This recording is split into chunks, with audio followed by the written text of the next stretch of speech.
Sir ನಮ್ಮದು ಟ್ರ್ಯಾಕ್ಟ್ರಿ app ಅಂತೇಳಿ. ಈ ಟ್ರ್ಯಾಕ್ಟ್ರಿ ಆ್ಯಪಲ್ಲಿ ಏನು ಅಂದರೆ ರೈತರಿಗೆ ಮಾಡ್ತಾರೆ ಸರ್. ಸೆಕೆಂಡ್ ಹ್ಯಾಂಡ್ ಟ್ರ್ಯಾಕ್ಟ್ರಿಗಳು, ಕಲ್ಟಿವೇಟ್ರು, rotary, trolley, tiller, oil machine, ಯಾವುದೇ ಸರ್ ಕೃಷಿ ಉಪಕರಣಗಳಿರ್ತಾವಲ್ಲ, ಇದು ನೀವು ಬಳಕೆ ಆಗೋದ್ರಿಂದ ಕೃಷಿ ಉಪಕರಣನ ರೈತರು ಮಾರಾಟನೂ ಮಾಡ್ಬೋದು, ಖರೀದಿನೂ ಮಾಡ್ಬೋದು ಸರ್. ಅಂದರೆ ರೈತರಿಂದ ರೈತರಿಗೆ ಸಂಪರ್ಕ ಮಾಡೋಕ್ಕೆ ಈ ಆ್ಯಪ್ ಮಾಡಿದ್ದೀವಿ ಸರ್. ಇದು ಫ್ರೀ ಆ್ಯಪು. ಗೂಗಲ್ ಪ್ಲೇಸ್ಟೋರಲ್ಲಿ ಹೋಗಿ ನೀವು ಟ್ರ್ಯಾಕ್ಟ್ರಿ ಅಂತ ಸರ್ಚ್ ಮಾಡಿದ್ರೆ ಡೌನ್ಲೋಡ್ ಮಾಡ್ಬೋದು ಸರ್.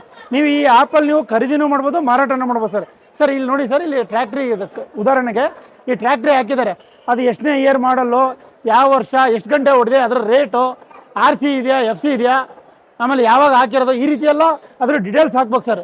ಇನ್ನೊಂದು ಉದಾಹರಣೆ ಸರ್, ಇದು ಮಿಷಿನ್, ಇದು ರಾಶಿ ಮಿಷಿನ್, ಮೆಕ್ಕೆಜೋಳ ಹೊಡೆ ಮಿಷಿನ್ನು. ಈ ಮಿಷಿನನ್ನು ನಮ್ಮ ಆ್ಯಪಲ್ಲಿ ಹಾಕಿದೆ ಸರ್. ಇದ್ರ ರೇಟ್ ಎಷ್ಟು, ಯಾವ ವರ್ಷ ಇದು ತಯಾರಾಗಿದ್ದು. ಸೊ ಇದನ್ನೇನು ನೋಡಿ ರೈತರು ಥ್ರೂಔಟ್ ಕರ್ನಾಟಕ ನಮ್ಮ ಆ್ಯಪ್ ವರ್ಕ್ ಆಗ್ತದೆ ಸರ್. ಯಾರು ರೈತರು ಇದು ಇಂಟ್ರೆಸ್ಟ್ ಇದ್ದರೆ ಅದ್ರ ಹೋಗಿ ಅವ್ರಿಗೆ ರೈತರು ಸಂಪರ್ಕ ನಂಬರ್ ಕೊಡ್ತೀವಿ ಸರ್, ಡೈರೆಕ್ಟ್ ನಂಬರು. ವಾಟ್ಸಪ್ ಮಾಡ್ಬೋದು, ಇಲ್ಲ ಅವರಿಗೆ ಡೈರೆಕ್ಟಾಗಿ ಯಾರು ಮಾರಾಟಗಾರ ಇರ್ತಾರೋ ಅವರಿಗೆ ಮಾರಾಟ ಮಾಡ್ಬೋದು ಸರ್ ಇದು.